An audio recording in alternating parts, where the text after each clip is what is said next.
There are celebrations after the completion of the Addis Ababa-Djibouti railway, bringing two countries closer together. It cost more than $4 billion, but is being hailed as money well spent. 70% was funded by Chinese banks, the rest by Ethiopia. This is the first modern link for both Ethiopia and Djibouti, and of course for Africa, and has major strategic importance. Djibouti Harbour, of course, serves as the main port for all Ethiopian exports and imports. The line will radically reduce the cost and time of doing business. It will significantly expand development and enhance our competitiveness in the international markets.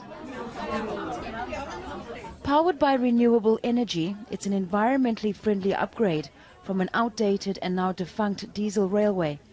Both Djibouti and landlocked Ethiopia want to use the improved connections to boost their economies. It's a 600-kilometer journey between Addis Ababa and Djibouti, which takes up to 2 days. This train cuts that travel time by half. The railway will improve links between Ethiopia and Djibouti's port. More than 90% of Ethiopia's trade passes through here. And that opens up new opportunities for exports and manufacturing industries.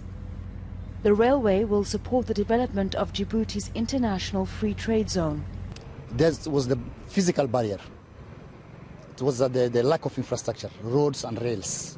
So now we linked Djibouti ports to Ethiopia, which is a very important country for our trade and economy, with 100 million consumers.